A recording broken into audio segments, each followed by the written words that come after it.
itu mendorong, memotivasi orang untuk berbuat maksiat. Itu adalah maksiat lidah. Seseorang melakukan dosa jika dia mendorong orang lain untuk berbuat perkara-perkara yang diharamkan dalam agama. Misalkan dia mengatakan pukul si fulan itu, tampar dia, tendang dia misalkan. Ini perkataan-perkataan yang mendorong orang untuk berbuat yang haram. Maka dia berdosa hukumnya. Karena mendorong orang untuk berbuat maksiat dengan lidah dia. Maka lidah dia terjatuh ke dalam dosa. Atau dia melemahkan orang dari melaksanakan ketaatan.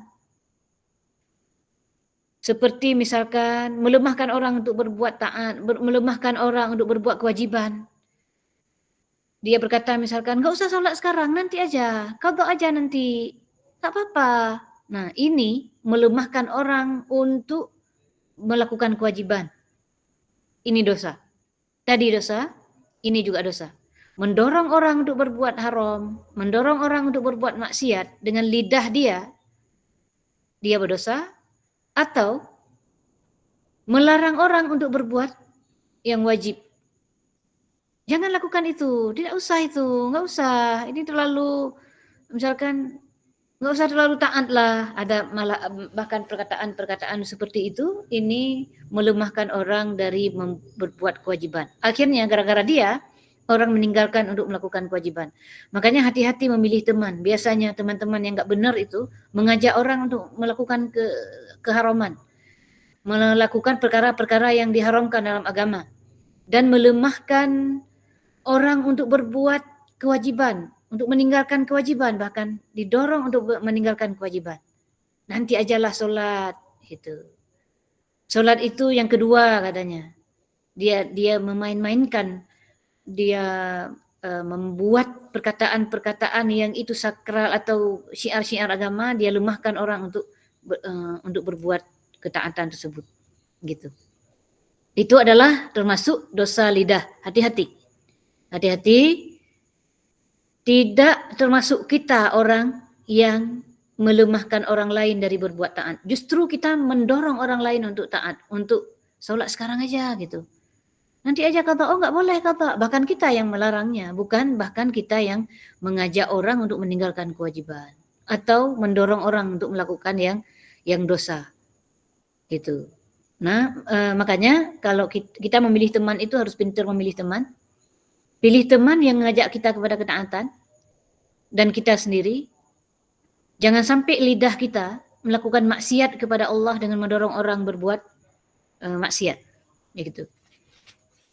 Nah, selanjutnya wa kullu kalamin yaqdahu fid din aw fi ahadin minal anbiya'i aw fil ulama'i awil Qur'an aw fi syai'in min sya'airillah.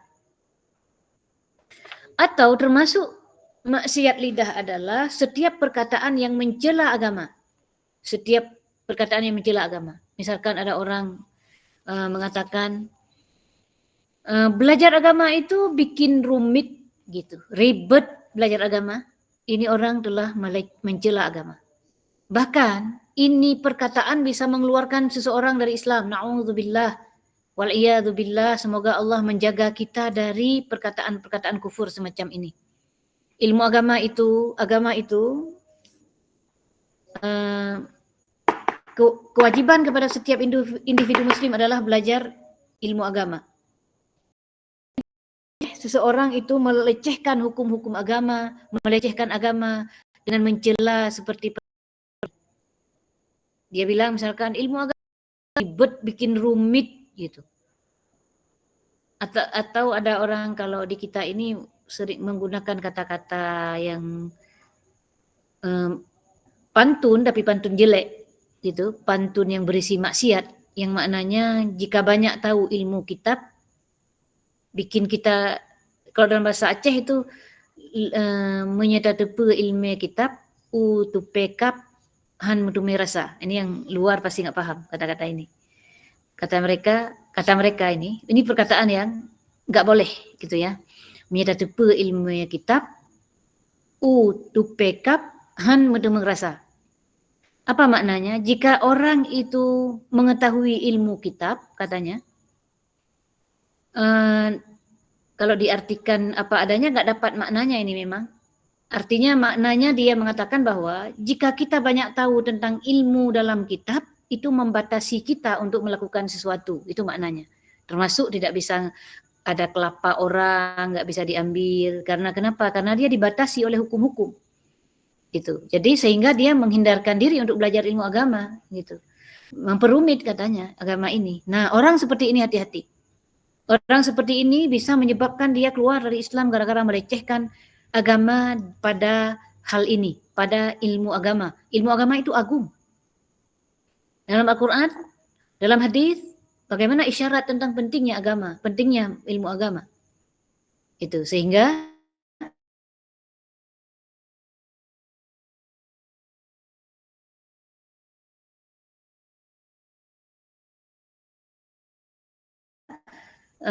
dalam Al-Quran yarfa'ullahu alladhina amanu minkum walladhina utul ilma darajat, misalkan yarfa'ullahu alladhina amanu minkum, Allah mengangkat derajat orang-orang yang beriman, walladzina utul ilma darajat, dan orang-orang yang belajar ilmu agama beberapa derajat lebih tinggi daripada orang beriman yang lainnya.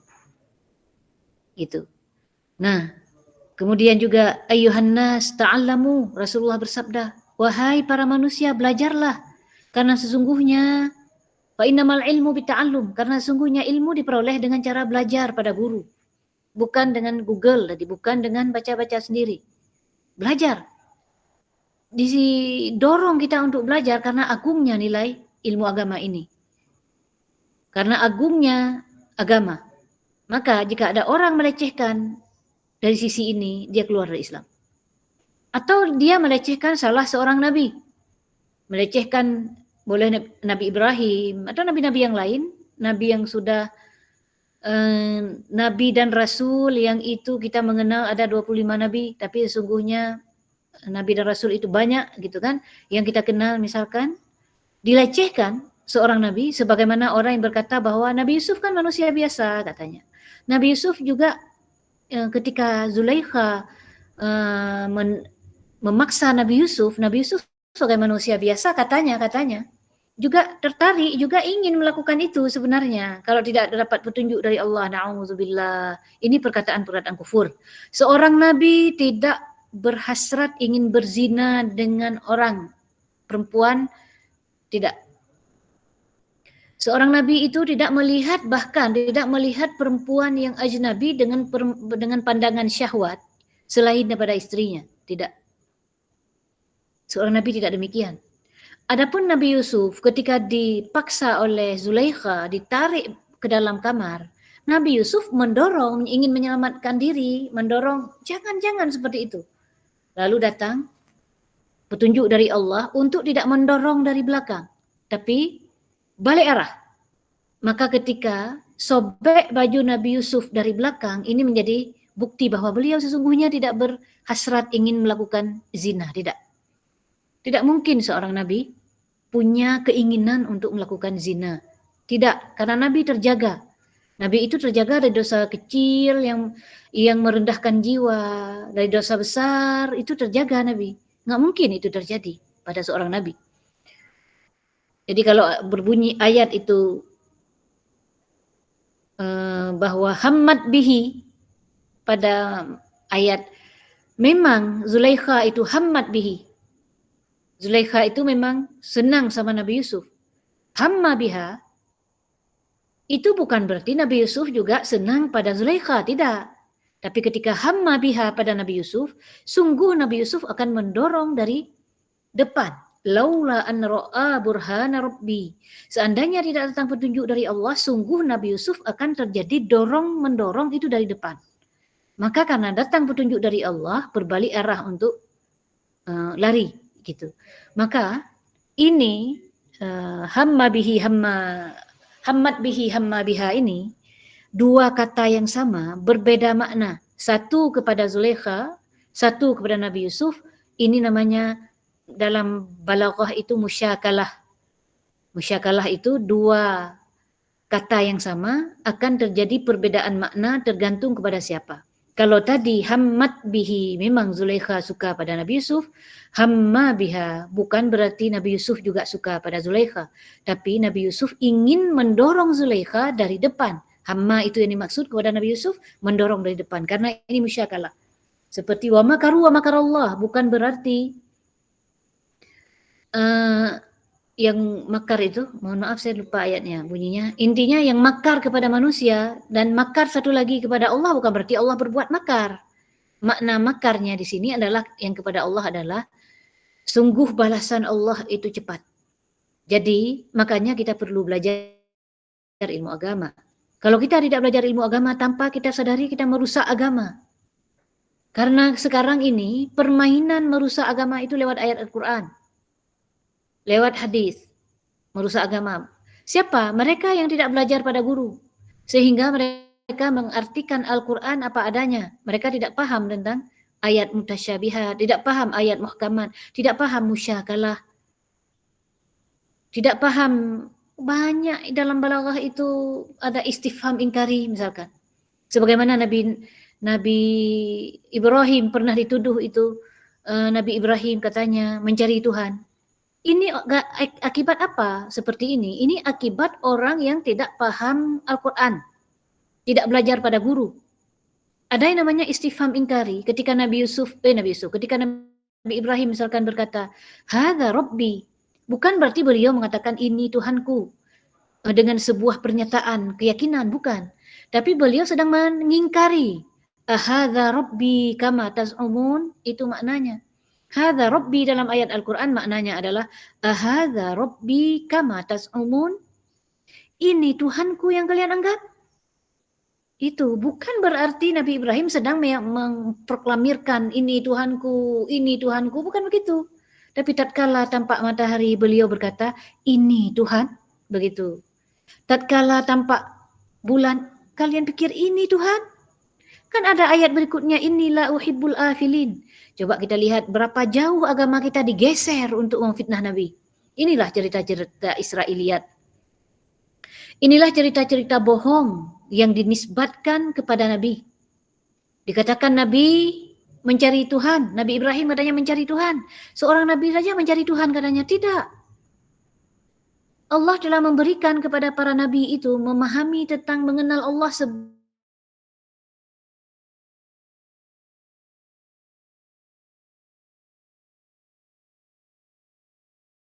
Allah berfirman, Nabi Ibrahim telah diberikan oleh Allah petunjuk untuk memahami tentang mengenal Allah, tidak perlu mencari-cari. Jadi dalam ayat ini istifham ingkari kalau kita itu intonasi, kalau kita intonasinya yang berbeda. Misalkan kita berkata, ini guru, ini mengejek, nggak terima, ini guru, ini makanan enak. Misalkan ada orang berkata, ini makanan enak. Ada orang bilang, yuk kita makan ini yuk, makan bakso di ini yuk, enak. Katanya enak sekali, itu udah viral gitu. Lalu dia makan, begitu dia makan, ini enak. Gitu. Apakah dia sedang mengagumi bakso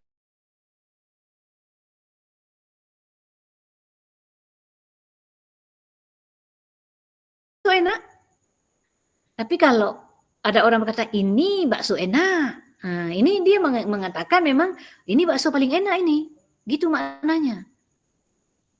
Ketika Nabi Ibrahim berkata mengingkari, seperti pernyataan tadi, bukan pengingkaran, bukan pernyataan yang ini bakso enak, bukan, tapi ini bakso enak.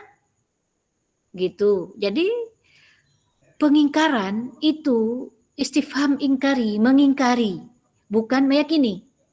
Coba betapa lemahnya atau betapa sayangnya jika orang tidak belajar ilmu agama. Agama dirusak tanpa dia sadari, bahkan mungkin termasuk dia orang yang merusak agama. Na'udzubillah.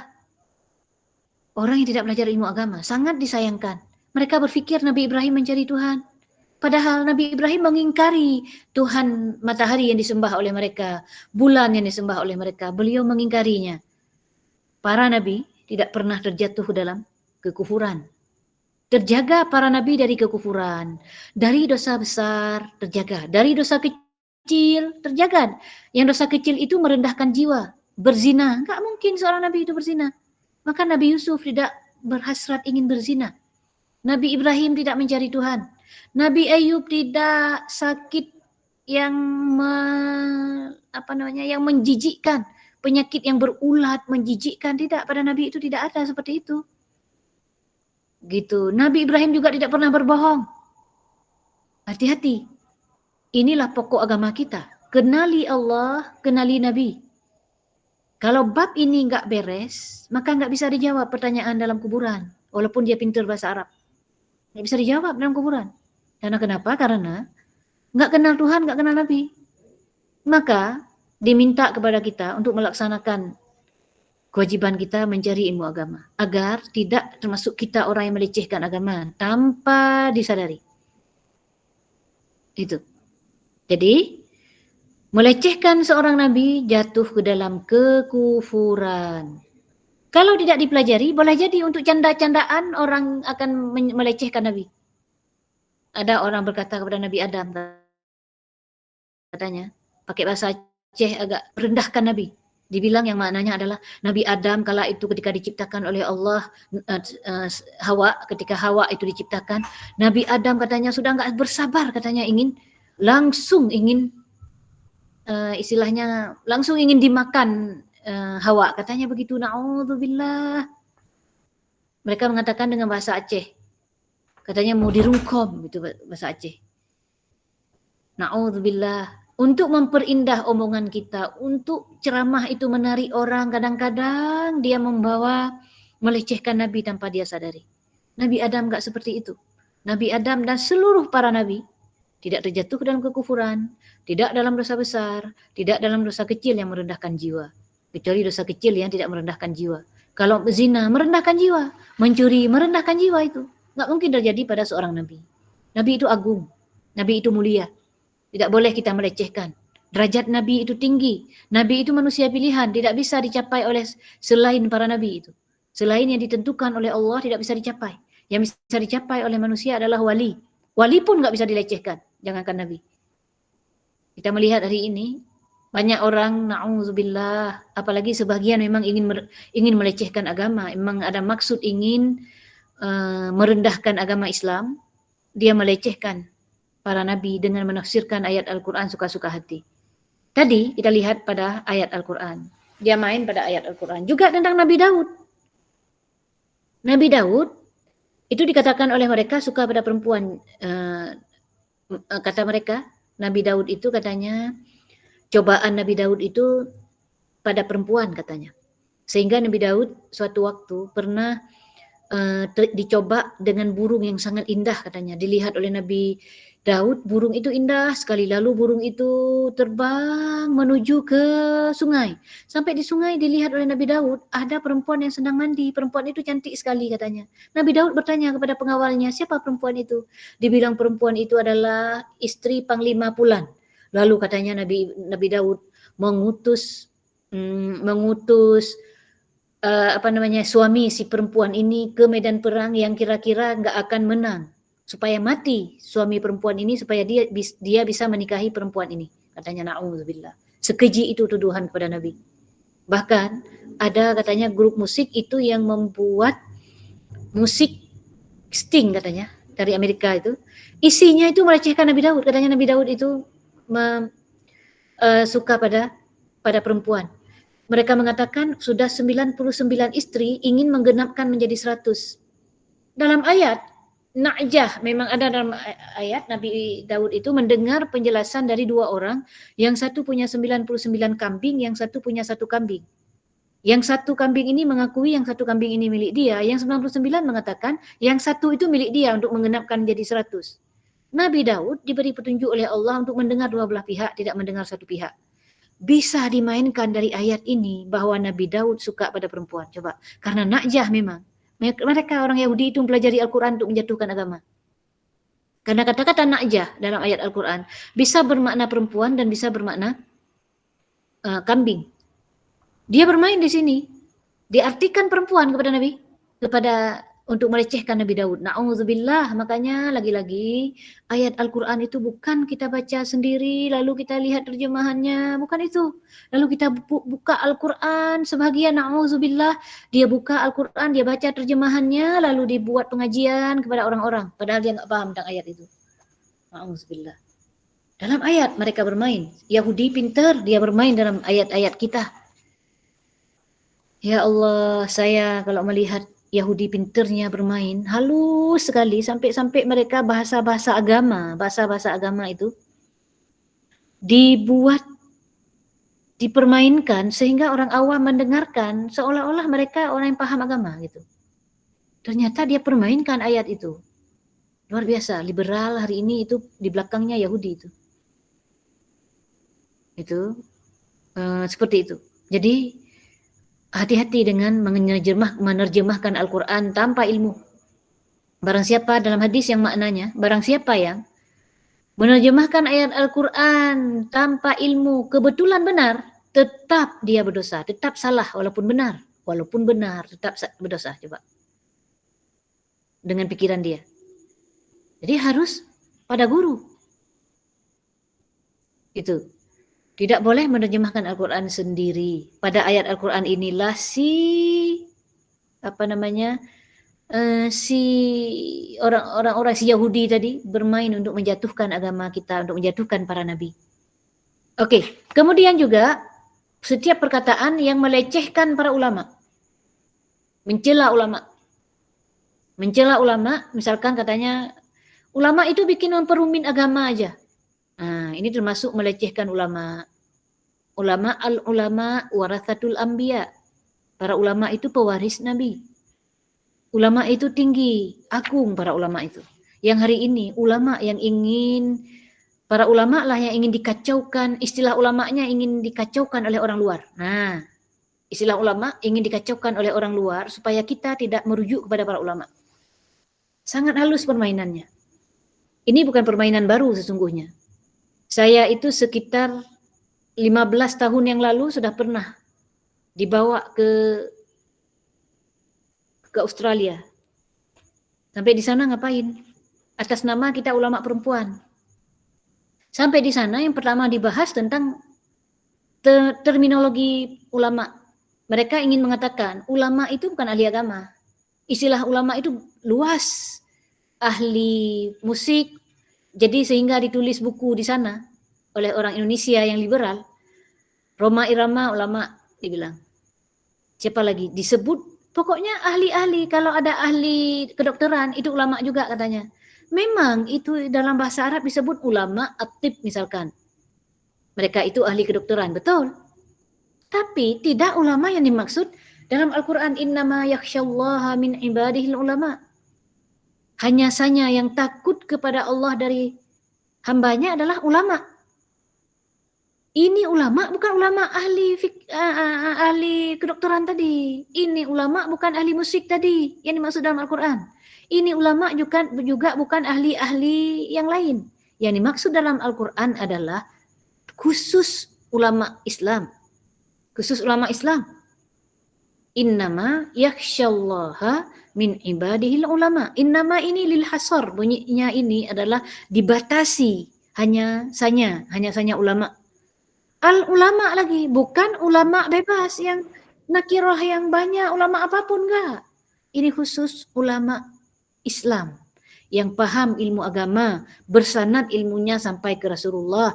Ulama ahlus sunnah wal jamaah. Ini yang dimaksud ulama. Jadi dalam Al-Quran ini. Dan dalam Islam yang dikenal dengan ketika dipanggil ulama, itu mereka. Beda dengan ahli di bidang apa gitu. Ini ulama. Nah, baru-baru ini, beberapa minggu yang lalu, datang lagi penyakit ini. Ada dibawa ke Aceh. Penyakit ini dibawa ke Aceh. Kita diminta untuk mengikuti itu. Ternyata di dalamnya juga lagi-lagi dibahas lagi term ulama. Siapa itu ulama? Karena mereka menamakan diri dengan ulama. Mereka membuat konferensi ulama perempuan. Lalu membuat fatwa-fatwa aneh. Na'udzubillah, membuat fatwa-fatwa aneh, termasuk yang saya bilang sebelumnya.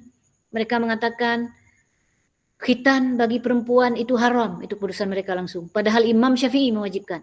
Siapa mereka coba? Karena kenapa? Karena terminologi ulama sudah diluaskan seluas-luasnya. Orang-orang bodoh jadi ulama hari ini, mohon maaf. Ini kerjaan orang barat. Ini kerjaan orang Yahudi secara halus permainannya. Mereka juga mengistilahkan dengan menyebut istilah-istilah agama, istilah-istilah usul fikih, masalih mursalah, mereka sebut ini. Tapi kalau kita nggak jeli, hati-hati kalau nggak belajar agama, hancur kita dibuat oleh mereka hari ini. Ini kami ikuti waktu itu. Na'udzubillah, untung kita datang. Jadi bisalah awalnya saya udah underestimate, saya udah tahu kemana arahnya. Tapi saya berpikir kasihan yang lain ini. Kalau saya nggak ikut, kasihan orang-orang yang nggak tahu apa ini, gitu. Jadi kita ngomong di dalamnya untuk mengcounter bahwa siapa itu ulama dan siapa yang layak berfatwa. Karena mereka udah berfatwa tadi, fatwa-fatwa yang khitan bagi perempuan itu haram, kata mereka. Na'udzubillah. Katanya mereka lagi membuat fatwa-fatwa baru. Laki-laki menikah harus ada wali, sebagaimana saya sampaikan sebelumnya. Na'udzubillah. Laki-laki menikah harus ada wali. Kenapa?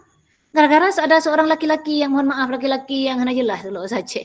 Laki-laki nggak jelas itu menikah dengan perempuan yang tujuannya mengorek harta perempuan. Lalu gara-gara itu si laki-laki harus ada wali. Kan itu bodoh itu, mohon maaf. Udah jelas laki-laki itu nggak perlu wali. Justru si perempuan ini perlu wali. Si wali ini supaya dapat melihat siapa laki-laki ini. Wali perempuan yang melihat. Laki-laki tetap nggak perlu wali. Ini fatwa macam apa ini? Ini masuk dari segala lini. Hati-hati. Dari perguruan tinggi masuk. Dari organisasi mereka masuk. Kalau ini yang jenis ini masuk lewat organisasi perempuan, masuk lewat ulama perempuan, masuk lewat kampus, lewat organisasi kampus, mereka masuk ingin melatih dengan istilah ingin mensosialisasikan fatwa-fatwa mereka. Bagi orang yang mengetahui ilmu agama, fatwa apa ini? Fatwa bodoh. Mohon maaf. Apa yang udah jelas dalam agama kok masih diperbincangkan lalu ditolak? Yang udah jelas hukum dalam agama, sudah qat'i, nggak perlu ijtihad lagi. Jadi tidak boleh berijtihad selama ada nas, nggak boleh berijtihad. Kerjaan para ulama mujtahid itu ngapain? Bukan berijtihad yang sudah ada nasnya. Yang udah ada nas tidak boleh lagi untuk berijtihad.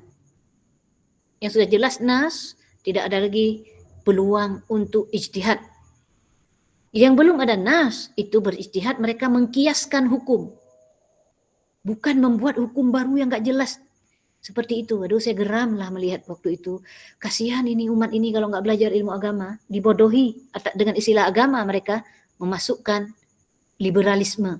Dengan istilah-istilah agama mereka menghancurkan agama kita. Kalau kita gak belajar, hancur kita. Gak ngerti kita di mana mereka bermain. Mereka bermain pada istilah-istilah agama kita. Hati-hati. Saya anjurkan kepada kita semua untuk tidak berhenti belajar ilmu agama. Ini lewat online salah satu cara. Lebih baik lagi bertemu dengan para guru. Banyak guru-guru yang thiqat yang dapat ditemui. Kalau untuk urusan dunia, bukankah kita mengeluarkan banyak uang? Kenapa untuk urusan agama kita sudah cukup puas dengan di samping rumah kita itu ada TPA misalkan. Yang TPA itu nggak ngajari pun pokok-pokok agama. Jadi kita nggak bisa tinggal diam. Agama semakin digerogoti. Agama kita, agama Islam menjadi sasaran banyak pihak. Banyak pihak ingin menghancurkan agama, terutama di Indonesia. Karena Indonesia ini terkenal mayoritas umat Islam paling banyak di dunia.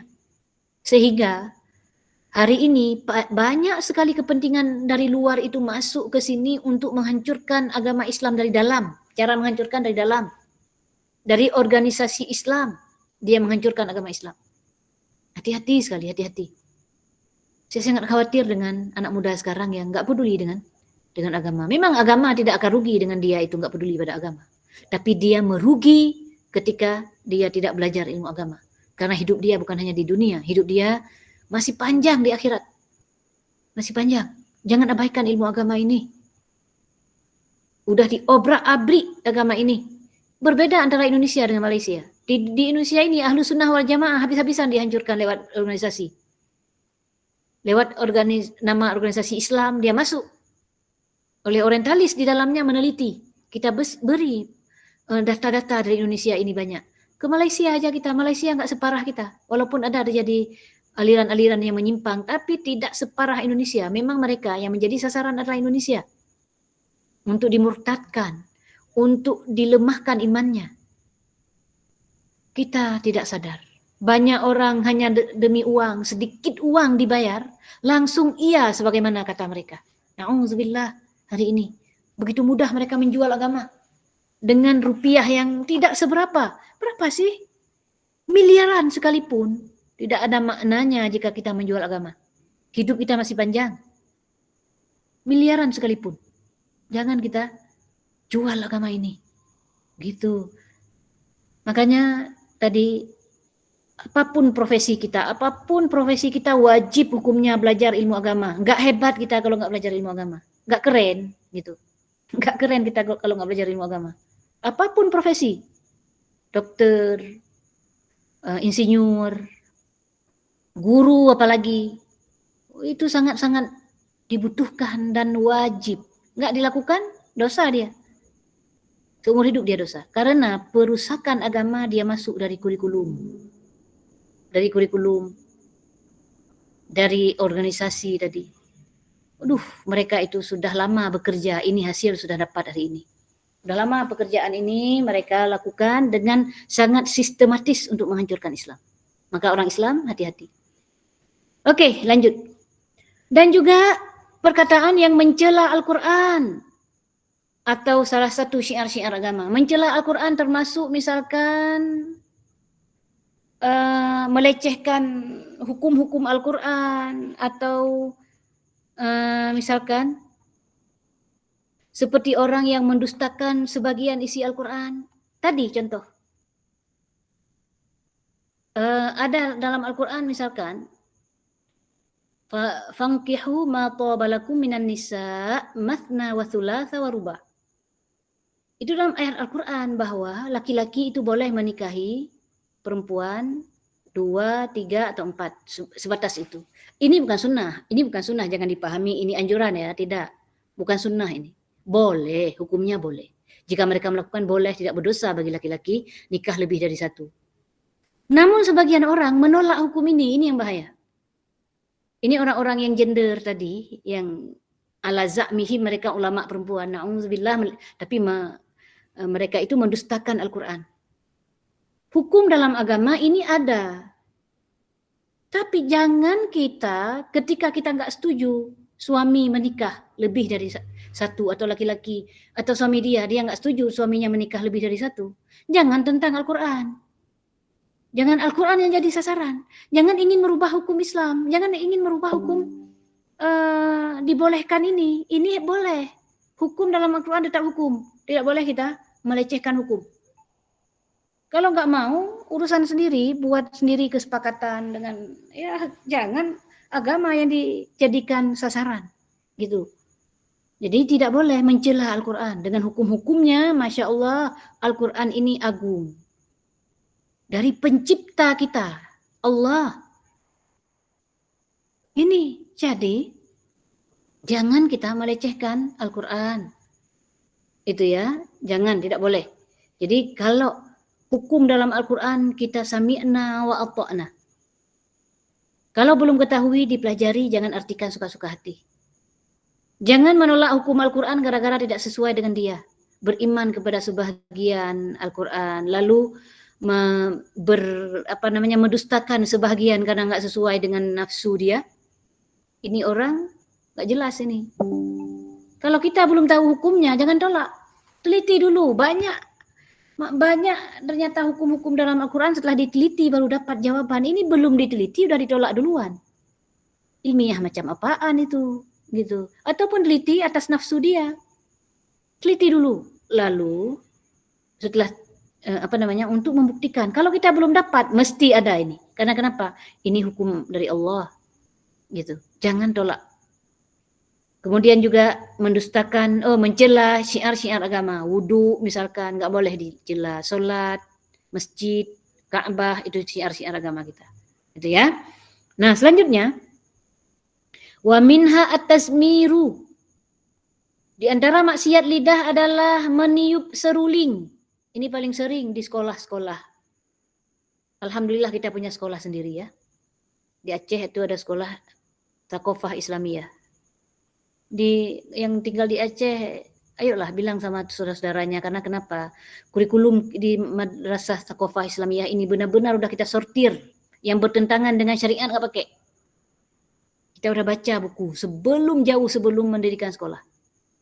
Buku mana yang boleh dipakai, mana yang harus dibuang, tanpa menghilangkan kurikulum, tetap kurikulum nasional. Tapi yang bertentangan dengan agama nggak pakai. Meniup seruling, ini nggak boleh. Tidak boleh. Ini perkara mungkar, ya. Apapun alasan, nggak boleh, ini haram. Gitu ya.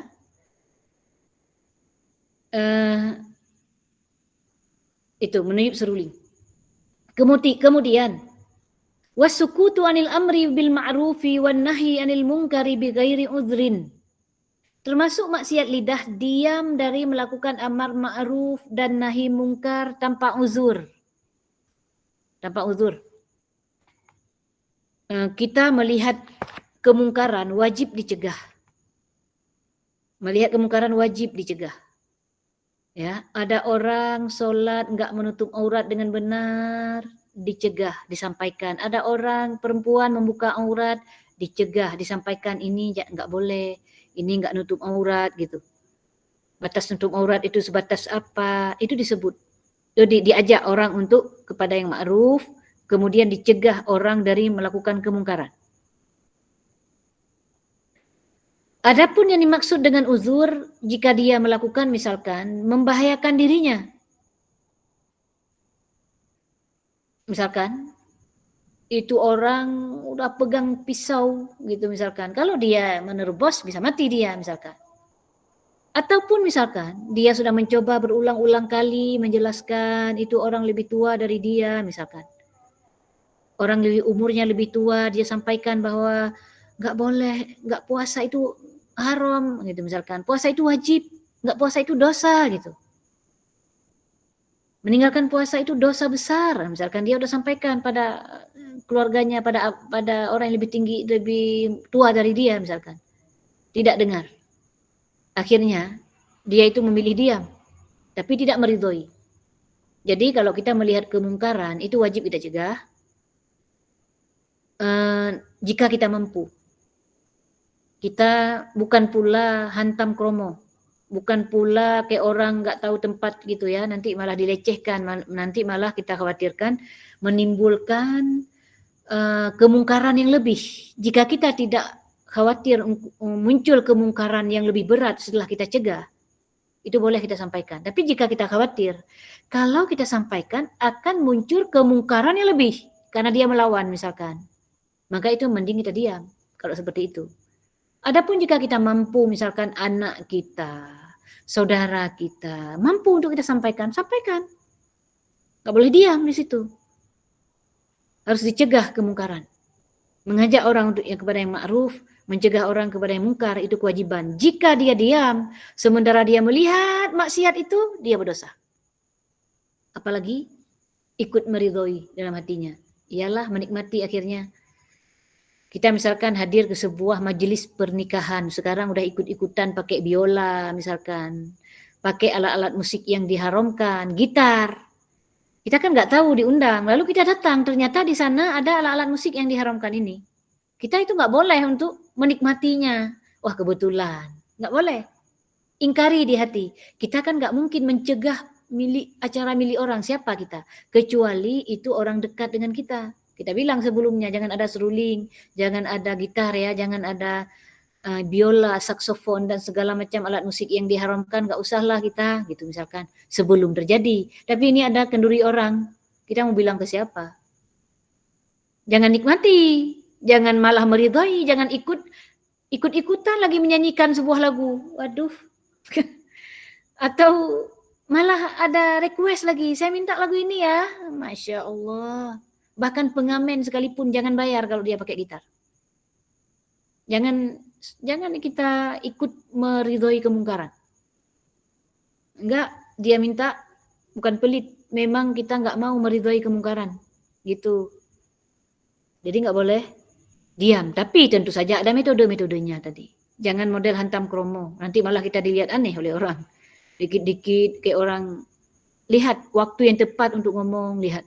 Karena takutnya nanti ketika kita cegah dia melawan, ketika melawan muncul kata-kata yang haram lagi. Gara-gara kita ajak kepada kebaikan tadi. Gitu ya.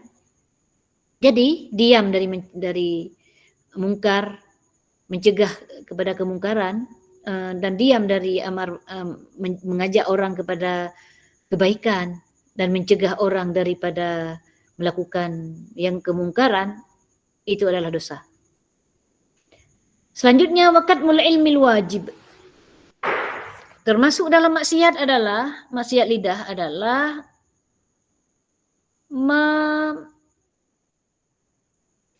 menyembunyikan ilmu yang wajib untuk diajarkan. Ilmu fardhu ain misalkan. Ilmu yang wajib, ilmu fardhu ain tentang akidah, tentang Allah, mengenalkan kepada orang tentang Allah, tentang Nabi, tentang ibadah, tentang solat, itu wajib. Ada orang yang belajar, dia nggak mau ngajarin, dia dosa. Ada orang yang ingin belajar, dia tidak mengajarkan, maka dia berdosa. Sementara ada yang mau belajar, kecuali nggak ada yang mau belajar. Dia siapa yang mau diajarin? Orang diajak nggak mau. Satu pun nggak mau. Diajak, ayo kita belajar ilmu agama, yuk. Oh, saya ada kegiatan. Kalau untuk urusan dunia semua dipenuhi. Kalau untuk urusan akhirat nggak ada waktu. Oh, saya sibuk. Oh, saya banyak tugas. Oh, saya banyak PR. Tapi kalau untuk urusan dunia, PR bisa diakhirkan. Tugas-tugas yang lain bisa. Tapi kalau untuk urusan agama, ini ciri-ciri orang tidak ada kebaikan pada dia. Orang yang tidak ada kebaikan pada dia tidak mudah belajar ilmu agama. Nggak mudah. Nggak mudah paham, iya. Nggak mudah untuk jalan belajar ilmu agama, iya. Ada aja alasan. Pokoknya kalau diajak belajar ilmu agama hari kantor, oh saya nggak bisa, saya kerja. Selain hari kantor, hari Sabtu saya hari di rumah. Kalau saya dari rumah itu saya nggak bisa ganggu itu untuk anak-anak, untuk cuci pakaian gitu. Hari Minggu, iya hari Minggu juga. Hari Minggu itu hari jalan-jalan. Untuk agama nggak ada waktu. Dari Senin sampai Senin lagi, urusan dunia. Toh. Ini orang tidak dikehendaki kebaikan pada dia. Makanya Allah berfirman, ya dunia, man khodamani fakhdumih. Wahai dunia, barang siapa yang taat kepadaku, bantu dia untuk taat padaku. Waman atta'aki fa'an'ibih. Barang siapa yang sibuk melayani dunia, capekkan dia. Itu firman Allah, hadis qudsi. Ngeri kita. Ngeri kalau orang sudah dicapekkan dengan urusan dunia, nggak ada waktu lagi nanti. Itu. Jadi, namun orang yang mengajarkan tadi nggak berdosa dia. Karena kenapa? Udah mau ngajarin, tapi orang katanya sibuk terus. Nggak ada waktu.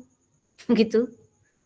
Siapa mau saya ajarin? Nggak ada yang mau belajar gitu. Nah, dia nggak dosa. Tapi kalau ada yang mau belajar, sementara dia menghindar, tidak mau mengajarkan, itu dia berdosa. Itu karena ilmu fardhu ain wajib mengajarkan. Bahkan jauh sekalipun, perempuan kalau keluar jauh-jauh itu kan harus ada mahram. Namun khusus untuk ilmu fardhu ain, dia tanpa mahram boleh pergi. Walaupun melintasi pulau, negara, berbeda negara. Dan untuk mencari ilmu fardhu ain, itu dengan alasan itu, dia boleh untuk keluar tanpa mahram. Coba, saking pentingnya. Makanya kalau perempuan itu ngajari ilmu fardhu ain, jangan tanya, pergi dengan siapa? Gitu. Kemudian wadhahiku li khurujir rihi au ala muslimin istihqaran lahu. Selanjutnya, termasuk maksiat lidah adalah menertawakan seorang muslim karena buang angin. Jadi, ada orang kentut misalkan, diketawain untuk diejek. Ini dosa. Dengan maksud tadi mengejek ya, bukan ada orang keluar kentut memang diketawain bersama-sama, dia ikut tertawa juga gitu, hanya untuk guyon-guyonan mereka, itu beda. Oh kamu segitu suaranya, lomba kentut misalkan, lalu mereka buat tertawaan misalkan ya, itu beda. Tapi yang khusus di sini yang berdosa jika dia tertawa untuk menghina orang yang keluar kentut itu. Itu. Sebegitu Islam menjaga sama muslim itu nggak boleh tersinggung, jangan sampai merendahkan orang. Kalau orang itu ada aib, bahkan dia sembunyikan aib saudaranya, gitu. Kemudian juga tidak boleh au ala muslim istihqaran lahu, tidak boleh juga seorang muslim itu menertawakan orang muslim yang lainnya untuk menghinanya. Karena mungkin dia rendah, orang rendahan, lalu diketawain, kikikan, diketawain. Karena kenapa? Bajunya lucu, aneh. Masa jilbabnya warna kuning, misalkan bajunya kok warna ini, lalu ketawain. Nggak boleh, kita diminta diam. Dengan sesama muslim. Tidak boleh merendahkan, tidak boleh menghina sesama muslim. Itu tidak boleh melecehkan dia, mentang-mentang dia mungkin orang nggak ada duitnya, kalau pakai baju nggak bisa baju-baju yang sesuai antara baju dengan antara atasan dengan bawahannya, dengan jilbabnya nggak sesuai, biarin aja, kita diam aja, nggak boleh berkomentar, dilarang dalam Islam itu berkomentar terhadap orang lain, diminta diam, nggak boleh kepo. Kan nggak boleh kepo, di belakang ada pada nggak boleh lihat rumah orang tanpa izin gitu kan. Islam memang mungkin diminta untuk cuek gitu, kecuali dalam hal perkara amar ma'ruf dan nahi mungkar. Ya cuek dengan keadaan orang, nggak peduli gitu, terserah mau anaknya bagaimana, mau pakaiannya bagaimana, not my business. Jadi bukan urusan saya itu. Itu. Kemudian selanjutnya kita selesaikan malam ini ya. Mungkin panjang sedikit. Tadi ada tambahan-tambahan. Wakat musyahadati. Termasuk dalam maksiat lidah menyembunyikan kesaksian. Menyembunyikan kesaksian. Jika sudah dipanggil dia itu oleh imam, dipanggil untuk memberi kesaksian, dia tidak mau. Itu. Jadi termasuk maksiat. Dibutuhkan kesaksian dia, dipanggil oleh imam, lalu dia tidak mau, ini termasuk menyembunyikan kesaksian, gitu ya. Berbeda dengan dia tahu tapi nggak dipanggil, nggak diminta dari dia, ya dia nggak berdosa karena nggak diminta, gitu. Atau dia nggak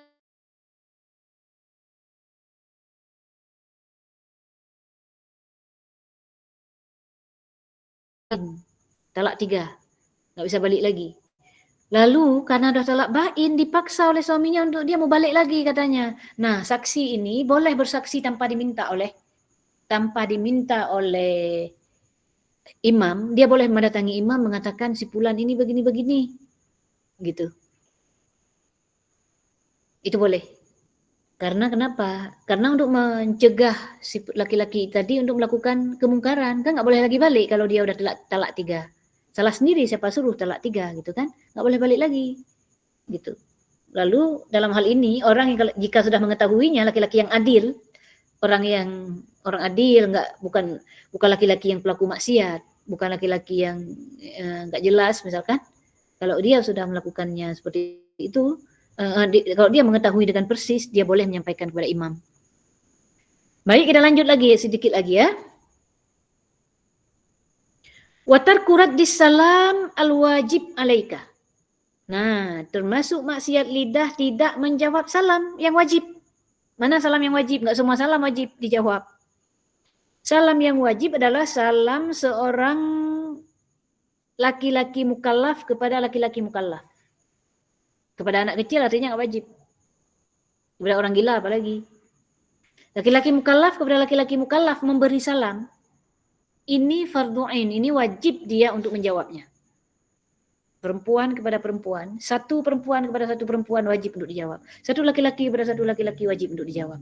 Sekelompok laki-laki kepada sekelompok laki-laki, fardu kifayah. Jika sebahagian sudah menjawab, gugur kewajiban yang lainnya. Kalau sekelompok kepada sekelompok, kalau satu kepada satu wajib. Sekelompok kepada sekelompok, jatuhnya fardu kifayah. Jika sebagian sudah menjawab, maka sebagian lain tidak berkewajiban. Sekelompok perempuan kepada sekelompok perempuan juga seperti itu. Sebagian sudah menjawab, selebihnya tidak berdosa dia tidak menjawabnya. Jadi wajib tadi mana yang wajib sudah diketahui. Sementara laki-laki kepada perempuan tidak wajib bagi perempuan untuk menjawabnya, tidak wajib. Jika dia jawab tidak dikhawatirkan terjadi fitnah, boleh itu. Nah, kemudian, ini masalah rincian salam tadi ya. Jadi tidak semua salam wajib kita jawab. Dan tidak, kalau ada sekelompok laki-laki, kita pun perempuan gak wajib untuk memberi salam. Gitu. Kepada sesama perempuan, boleh menjawab. Ada juga yang makruh, orang lagi makan jangan kasih salam. Jangan assalamualaikum, orang lagi lagi penuh makanan dalam mulutnya, jangan kasih salam untuk orang itu. Itu makruh. Kepada orang yang sedang buang hajat, makruh. Kepada orang yang sedang baca Al-Quran, makruh. Itu. Dia di antaranya. Kemudian wa tahrumul qiblatu lil haji wal mu'tamiri bi syahwatin. Selanjutnya adalah haram mencium bagi seseorang yang sedang melakukan haji atau umrah dengan syahwat. Jadi larangan dalam para muhrim, orang yang sedang berihram itu adalah mencium istrinya dengan syahwat. Baik itu umroh, baik itu ihram untuk haji atau ihram untuk umroh. Dan orang yang berpuasa wajib jika dia khawatir mengeluarkan mani. Sedang puasa wajib jika khawatir mengeluarkan mani nggak boleh mencium istri. Dan tentu saja kepada orang yang tidak halal untuk dicium, itu udah jelas. Kalau tadi istrinya dalam umroh, dalam haji, itu nggak boleh dia cium dengan syahwat. Sedang berpuasa, walaupun istrinya tidak boleh dicium dengan syahwat. Kepada yang bukan mahram dia, orang lain, nggak boleh dia cium sama sekali. Ini termasuk maksiat. Tidak boleh mencium orang yang itu bukan istrinya, bukan orang yang halal bagi dia. Bukan ibunya, bukan anaknya, bukan ponakannya, bukan adiknya, bukan bapaknya. Bukan siapa-siapa, tidak boleh dicium, haram hukumnya. Bersentuhan tangan aja haram, apalagi mencium. Itu. Nah, ini dia. Terakhir. Udah selesai.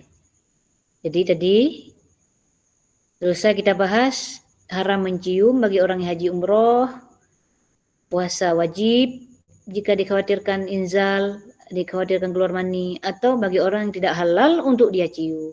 Oke?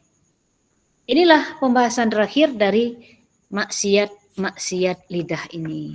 Semoga dapat kita pahami. Jadi saya kembalikan kepada Ustadz Ibnu Zuhri, udah ada satu yang ingin bertanya ini, Adifa aktif sekali bertanya. Ini Adifa masih kecil tapi dia paham, insyaallah ya. Gimana Ustaz Ibnu Zuhri, langsung kita minta Baik Ustaz. Ya. Bagi yang bertanya silakan untuk buka mikrofon langsung atau menyampaikan di kolom komentar. Adifa, ya silakan Adifa. Ustazah izin bertanya, saya boleh bertanya 2 nggak?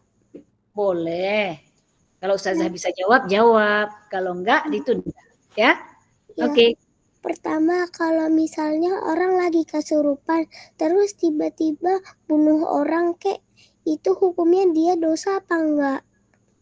Kesurupan. Nah. Kesurupannya kayak dimasukin jin. Dimasukin jin. Terus yang kedua?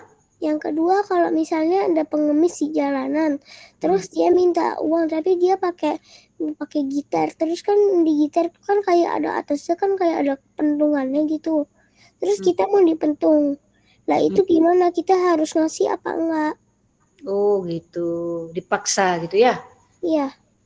Kalau misalnya kita tendang, kita juga berdosa apa enggak? Kalau kita membalasnya, Membalas, dia tendang kita gitu maksudnya? membalasnya tuh kayak ditendang tapi pakai fisik.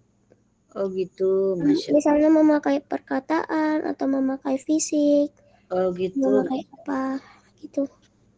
Oh gitu ya, Masya Allah, pertanyaannya hebat kali ini Adifa ya.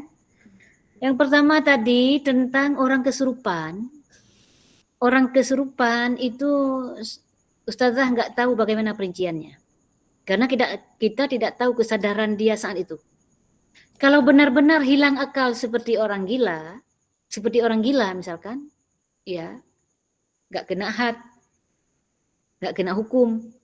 Kalau hilang akal seperti orang gila. Tapi Ustazah nggak tahu ini orang kesurupan ini macam apa modelnya. Karena ada tingkatannya. Ada benar-benar dia itu sebenarnya mampu untuk menahan diri. Tapi katanya nggak mampu gitu. Ada yang memang nggak bisa sama sekali, dia nggak berdaya. Kita nggak ngerti. Apakah Maksudnya kalau misalnya udah levelnya udah tinggi deh.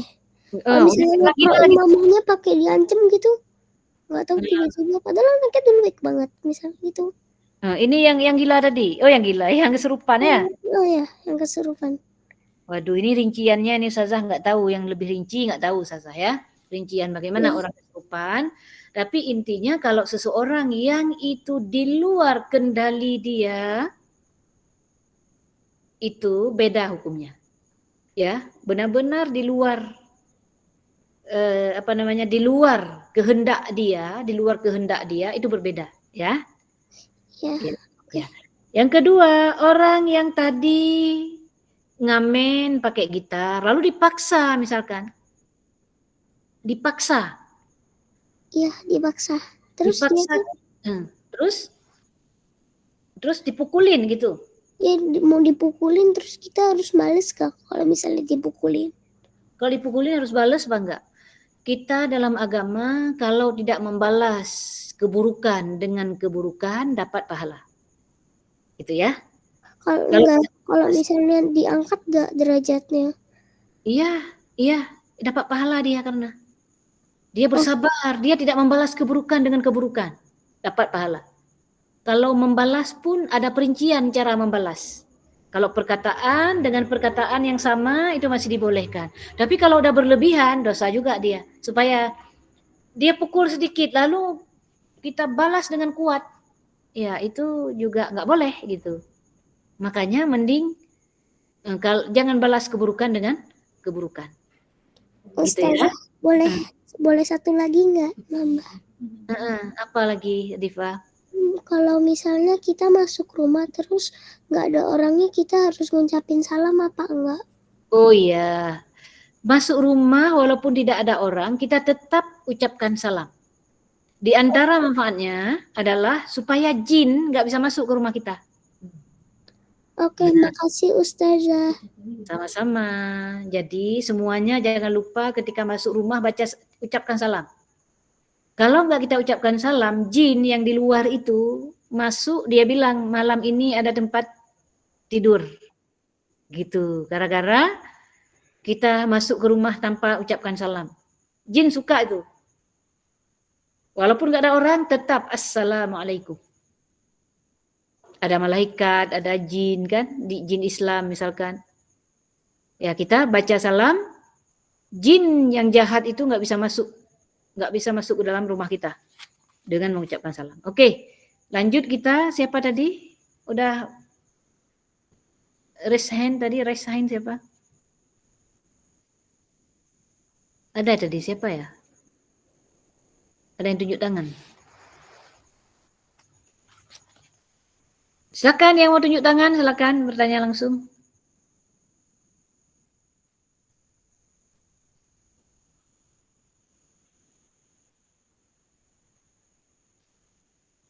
Ada? Nggak ada? Apa ketekan mungkin? Berarti nggak ada pertanyaan yang lain ya? Ustazah kemungkinan ada di chat. Oh, ada di chat. Insya Allah, mungkin ya. Di chat nggak ada juga, kosong. Ada yang angkat tangan, Ustazah. Oh iya ini, Nova Julia. Iya, betul. Silakan. Assalamualaikum Ustazah. Waalaikumsalam warahmatullahi wabarakatuh. Ustazah, ini tentang yang jadi mengingatkan tadi, kita mengingatkan kalau misal ada sesuatu yang kita rasa tidak sesuai dengan syariat. Iya, Nah, kadang Ustazah, mungkar ya. kadang kan Ustazah kita mengingatkan ke orang yang posisinya lebih tua daripada kita, nanti pasti akan ada kalimat begini. Pegah-pegah anak miat barasalahi, itu kayak gimana itu Ustazah? Sedangkan yang apa yang kita saksikan yang beliau lakukan itu salah, kita harus kayak gimana itu Ustazah? Ya. Amar ma'ruf nahi mungkar memang kewajiban. Namun pasti ada beberapa kendala kadang ketika kita menyampaikan kepada orang lebih tua dari kita. Yang pertama dulu trik menyampaikan kepada yang lebih tua harus dialog, disampaikan baik-baik. Itu yang kita lakukan langkah pertama. Kita sampaikan dengan cara tidak terkesan menggurui gitu. Tidak terkesan menggurui supaya diterima. Misalkan kita bilang bukan dari kita, seolah-olah ketika saya ngaji kan disampaikan di pengajian begini-begini gitu. Hukumnya ternyata dagu katanya ternyata itu adalah aurat misalkan gitu ya. Atau hal-hal lain misalkan di pengajian dikatakan seperti itu. Jadi nggak terkesan kita yang menggurui, itu salah satu trik gitu kan. Kemudian jika masih dibilang, lah kamu anak kemarin sore gitu, nggak usahlah sampaikan pada saya. Kita kalau udah pada tahap itu diam sajalah. Sikap kita bagaimana? Diam aja. Diam lebih baik kalau udah seperti itu. Karena kita udah berusaha mencoba menyampaikan dan ternyata jawabannya seperti itu. Dan jawaban dia harus tahu sebenarnya. Seperti ini dia sudah merendahkan orang lain, menolak kebenaran. Itu adalah tergolong ke dalam takabur. Takabur adalah menolak kebenaran dan melecehkan orang karena mungkin derajatnya lebih rendah, umurnya lebih rendah, lebih di bawah dia. Ini sudah termasuk orang tersebut ke dalam takabur, menolak kebenaran. Makanya sisi kita, ya sudahlah diam aja lah daripada orang ini melonjak, daripada orang ini udah diam aja, yang penting saya sudah sampaikan. Memang nggak mudah amar ma'ruf nahi mungkar itu, mengajak orang kepada kebaikan, apalagi keluarga kita sendiri itu nggak mudah, memang sulit itu. Orang lebih tua dari kita sulit gitu ya. Jadi begitu trik kita yang pertama, mengajak dialog, itu trik yang pertama. Kalau memang udah jawabannya nggak enak, diam saja gitu ya. Kepada Nova. Baik Ustazah. Terus kalau misal sebenarnya kita bukan karena takut beliau jawabnya tidak enak, tapi karena kita merasa diri kita belum cukup baik untuk menasihati beliau. Apalagi nih misal yang menurut kita salah itu adalah dosen nih misal. Rasanya kalau kita nasihatin kayak, saya cuma mahasiswa. Itu bagaimana Ustazah? Kalau makanya tadi dosen pun kan tidak tertutup kemungkinan untuk melakukan dosa, kesalahan. Guru itu bukan nabi, gitu kan? Cara menyampaikan supaya diterima mungkin triknya jangan di depan orang yang pertama. Banyak loh dosen yang salah ngomong tentang akidah misalkan. Kan kita tegur, itu penting itu. Caranya bagaimana?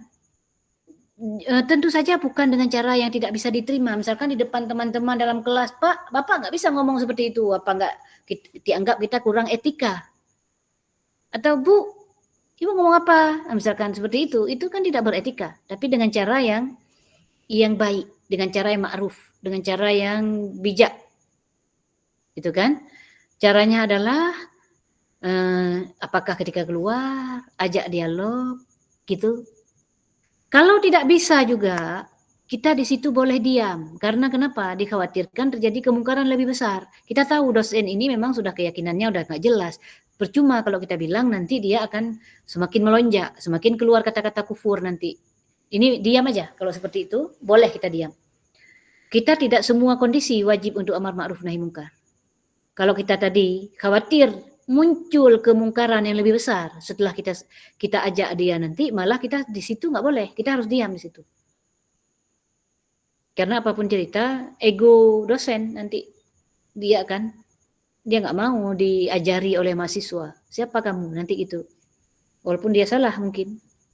Cara sangat berpengaruh kepada diterima atau tidak diterima oleh orang, sangat tergantung kepada cara kita. Jadi dengan etika, dengan penuh, dengan tidak merendahkan gitu, terkesan ingin dialog, bukan berarti saya lebih tahu, saya hanya sedikit tahu tentang ini aja gitu. Tapi saya ingin ajak dialog, ajak kesadaran dia gitu, untuk kembali ke yang benar. Itu ya. Baik Ustazah, terima kasih banyak karena pernah ada kejadian di universitas kita. Oh, Tapi gitu nggak ya. tahu sekarang dosennya di mana. Oh gitu ya.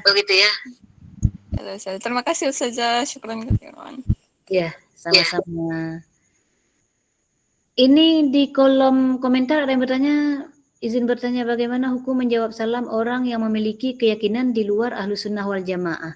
Yang dimaksud di luar Ahlus Sunnah wal Jamaah, kalau keyakinannya udah jelas-jelas keluar dari keyakinan Islam, contohnya seperti orang yang berkeyakinan bahwa Allah itu ada di Arasy, seperti orang yang berkeyakinan bahwa Allah itu beranggota tubuh, jisim, memiliki ukuran, bertempat, ini kan udah di luar Islam.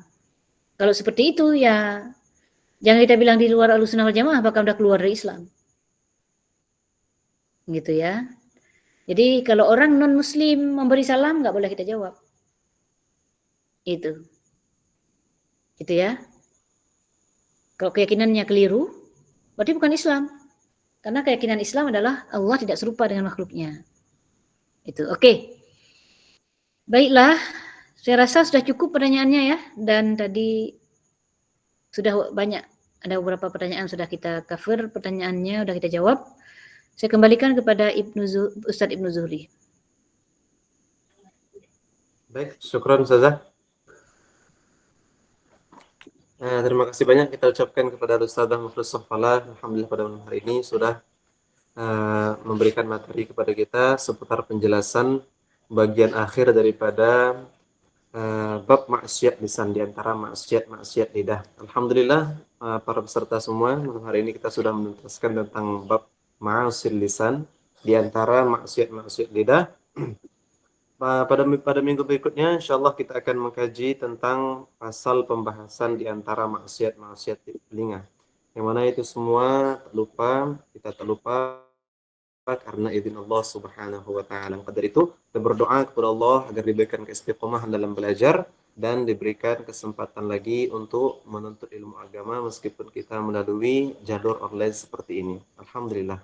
Kita ucapkan terima kasih kepada Ustaz Muflissah Falah yang sudah dari dahulu sampai sekarang masih membersamai kepada kita semua. Dari awal kita mukhtasar, muqaddimahnya hingga pembahasan Mahasul Jawarih ini, beliau masih tetap bersama kita dalam membahas dan mengkaji kitab Mukhtasar Abdillah Al-Harari ini. Terima kasih banyak Ustazah. Sama-sama. Oleh karena itu, para hadirin wal hadirat yang dimuliakan oleh Allah Subhanahu wa taala, begitulah acara kita malam hari ini seperti biasanya. Tak lupa marilah sama-sama terus kita murajaahkan ilmu yang telah kita pelajari, karena dengan semakin banyak kita mengulang apa yang telah kita ambil, maka akan semakin menetap dan akan semakin melekat ilmu yang telah kita pelajari daripada guru-guru kita. Karena al-isnadu minad din, karena sanad itu adalah bagian daripada agama. Karena jikalau seandainya tanpa adanya sanad, maka orang akan sewenang-wenangnya berkata apa yang ia inginkan. Sebagaimana yang dikatakan oleh Imam Ibnu Sirin rahimahullah. Maka dari itu, sebelum saya tutup, kami kembalikan kepada Ustazah Muflissah Falah untuk menutup kajiannya terlebih dahulu. Baik, terima kasih kepada semua yang telah bergabung pada malam ini. Semoga perkumpulan kita untuk kebaikan pada malam hari ini diridhai oleh Allah dan mendapatkan pahala yang banyak. Kita tahlil bagaimana biasa, istighfar. La ilaha illallah, la ilaha illallah, la ilaha illallah. Allahumma salli ala sayyidina Muhammad wa ala alihi wa sahbihi wa sallim. Allahumma salli ala sayyidina Muhammad wa ala alihi wa sahbihi wa sallim. Allahumma salli ala sayyidina Muhammad wa ala alihi wa sahbihi wa sallim. Rabbi ighfirli wa liwalidayya wa lil mu'minina wal mu'minat. Rabbi ighfirli wa liwalidayya wa lil mu'minina wal mu'minat. Rabbi ighfirli wa liwalidayya wa lil mu'minina wal mu'minat. Wallahu a'lam ahkam. Terima kasih sekali lagi. Barakallahu fikum. Wassalamualaikum warahmatullahi wabarakatuh. Waalaikumsalam warahmatullahi wabarakatuh. Syukran jazilah Ustazah atas malam hari ini, atas waktunya yang telah diberikan kepada kita semua. Semoga membawa keberkahan bagi kita semua, khususnya bagi yang hadir pada malam hari ini yang mengikuti kajian kitab Mukhtasar Amdillah Al-Harari. Semoga tetap semangat selalu dalam mengkaji ilmu agama ini dan semoga diberikan keistiqomah oleh Allah Subhanahu wa taala dan ditetapkan kita semua dan diwafatkan dalam keadaan iman. Amin ya rabbal alamin. Begitulah saya sebagai moderator mengucapkan beribu-ribu kata maaf jika seandainya ada kesalahan dan kesilapan dan kekurangan. Kami dari tim Majelis Dakwah Majelis Ahlus Sunnah mengucapkan beribu-ribu terima kasih atas yang telah bergabung dan khususnya kepada Ustazah Makhlus Sahfalah yang kami hormati. Baik, sekianlah acara kita malam hari ini para hadirin dan hadirat semua. Saya mohon undur diri, saya ucapkan hadanallahu wa iyyakum ajma'in. Sekian saya ucapkan assalamualaikum warahmatullahi wabarakatuh. Mohon izin Ustazah. Waalaikumsalam. Terima kasih. Saya izin live.